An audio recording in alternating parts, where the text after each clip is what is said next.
Fala aí pessoal, tudo bem? Sejam bem-vindos a mais um vídeo no canal. O vídeo de hoje vamos trocar uma ideia sobre o REC-R aí. Então bora lá a gente começar. Deixar minhas redes aí para você não é inscrito no canal, se inscreva, isso ajuda bastante. Vamos lá. REC-R esse mês teve pouca coisa acontecendo. O fundo pagou um rendimento bem abaixo do que vinha pagando, o pessoal ficou bem surpreso. Pagou 1,15, foi bem aquém. Um ponto que a gente tem que comentar é que o fundo não está 100% alocado, isso impacta um pouquinho aí na distribuição, por mais que nem tanto igual antigamente, mas acaba que traz um impacto. Ele fez algumas alocações aqui, a gente vai conversar sobre elas, e basicamente foram aí algumas posições. Ele coloca primeiro esse CRI Credit Home 3, falando que é uma fintech e tudo mais. Tá aqui, são 15 milhões de reais, IPCA mais 8. Depois esse CRI SG Aguirraz aí também, IPCA mais 9,5. Depois esse EcoPark 2, IPCA mais 8,5. Esse Zarin,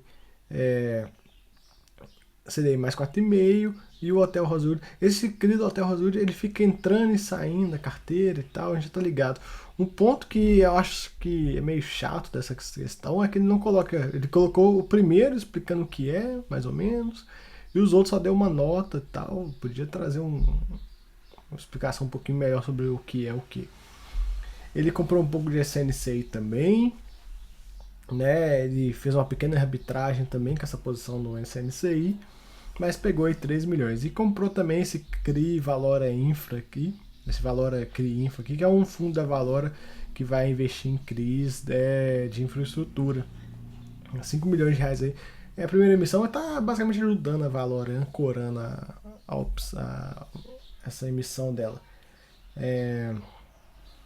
No mais, pessoal, foi isso que movimentou um relatório que não teve muita coisa. Vocês vão ver, o vídeo vai ficar até meio rápido. O fundo está atingindo seus 2,5 bi. A gente vê aqui que, né, depois da emissão saltou o patrimônio para 2,5. A alocação não está aí no 100% ainda, isso impacta um pouquinho no rendimento do fundo, mas faz parte. E o fundo hoje tem aí 171 milhões em caixa ainda para ser investido, então tem uma paciênciazinha que ele vai investir esse dinheiro todo e com isso vai entregar um rendimento um pouquinho melhor.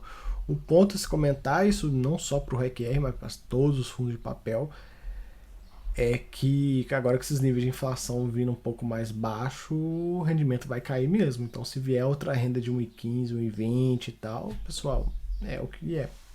Não se assustem, já vem avisando isso. Um pouco da carteira dele, né? Como eu falei, bastante coisa em caixa. Fundo imobiliário é bem pouquinho, não chega a incomodar não. A carteira dele aqui, a gente consegue ver. Ele não organiza por participação total no ativo, então fica bem chato de ver o tamanho das posições, né? Dificulta um pouco. Mas, de toda forma, ele é um fundo que a gente vê aí, tem uma diversificação bem interessante. Ele está bem pulverizado, o que é bom. Em fundo de CRI a gente espera que seja dessa forma.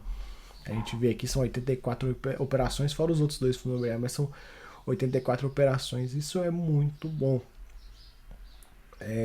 Quanto maior o número de operações que o fundo tem em carteira, mais fácil fica pra gente. Se der algum problema, alguma coisa aqui, você não vai nem sentir no rendimento. Então é bem interessante esse tipo de movimento aqui que o REC-R fez. Aqui um pouco da carteira, ele explica, né, o que é o que e tal, mas não traz uma foto nem nada. Eu já comentei, né, o relatório dos fundos da REC como um todo, eles parecem que estão presos numa geração passada de fundos imobiliários. Hoje o mercado ele já é um pouco mais evoluído, os relatórios, tá, a qualidade dos relatórios já melhorou bastante, então eu acho que a REC podia trabalhar aí numa nova identidade visual para o relatório dela, né? Contratar alguém aí para fazer um relatório um pouco mais bonito, mais focado em marketing, até porque hoje, eu já falei isso no outro vídeo, né? Até porque Hoje a concorrência é muito grande, então, querendo ou não, você tem um relatório bonito e tal, com gráficos e tudo mais, aquela coisa, gráficos bem feitos, fotos e tudo mais, isso aí chama um pouco a atenção do seu cotista. Não tô nem falando de qualidade do produto, não entra nesse mérito, mas no mérito, de fato, de ter um relatório mais bonito, acaba que vai atrair mais cotistas, né?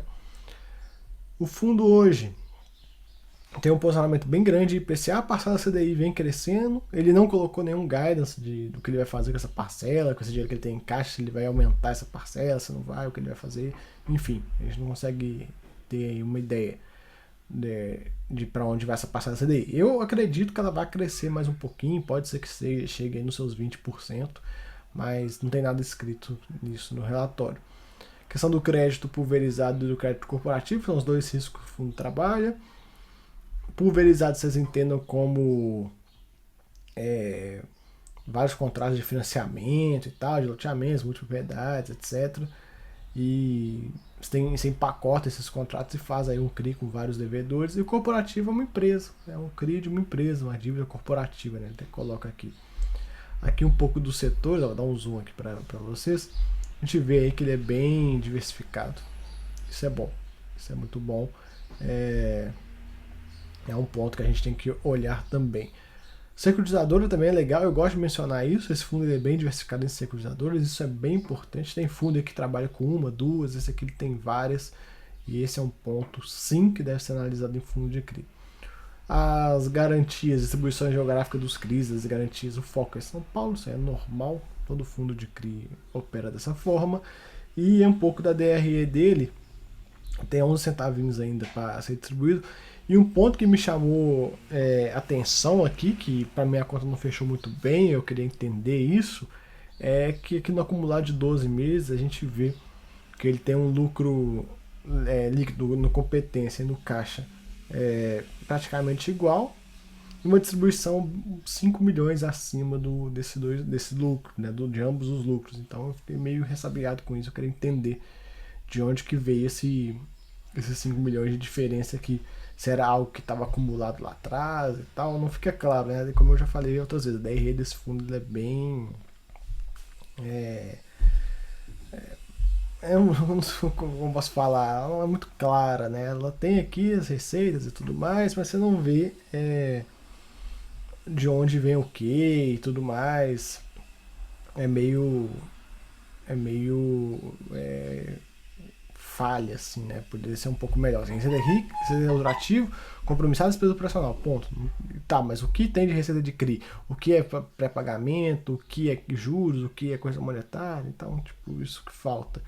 E aí a gente pode olhar aqui todos os meses desde o último, ó, a gente vê lucro líquido, regime de competência, regime caixa. 21, pá, aí a gente vê, ó, o valor é menor do que o dos dois. Aqui ele já gerou 17, entregou 21, aqui gerou 16, entregou 21, aqui gerou 22, entregou 22, aqui gerou 28, entregou 28, 35, 35, 28, 25, 25, 29, 33, 33, 36, 36, 44, 44, 33, 30. E no final, no acumulado, a gente vê que existe esse gap. Porque às vezes, pessoal, vai ter no mês, você vai, por exemplo, é um mês aqui que ele gerou muito. Que, por exemplo, em janeiro, você vai ter um excedente que você vai poder distribuir nos próximos meses, mas no final o acumulado tem que, em teoria, tem que bater.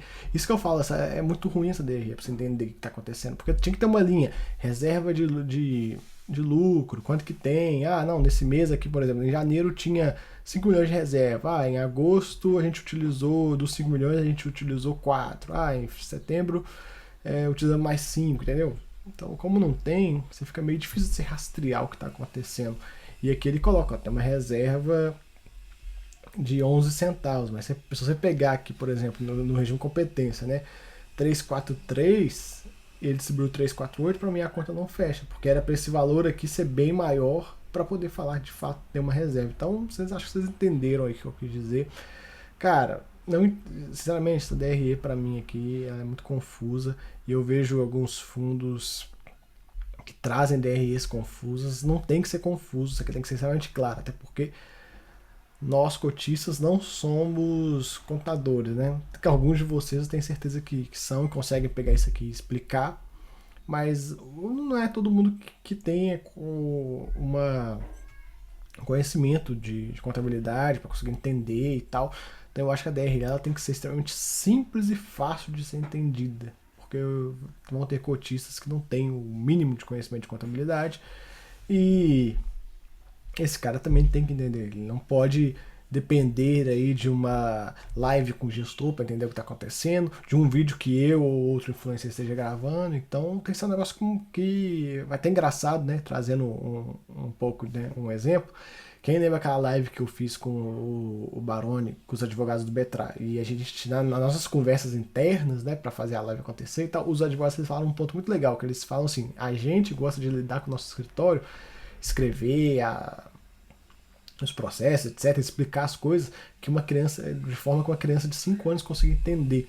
E eu fiquei com isso na cabeça, falei, cara, isso é uma verdade. Não adianta você vir explicar uma coisa que ninguém vai entender. Então não adianta você colocar uma DRE que o seu cotista não vai entender. Então eu acho que isso é um ponto que alguns fundos têm que trabalhar melhor nisso, nessa parte, que tem que trazer aqui. Vão ter cotistas que vão entender, vão bater o olho e vão falar, não, tá tudo bem. Vão ter cotistas que vão ficar ressabiados, igual eu tô tentando entender. E vão ter cotistas que vão olhar, vão ver um monte de números e vão falar, cara, que coisa é essa que eu não tô entendendo?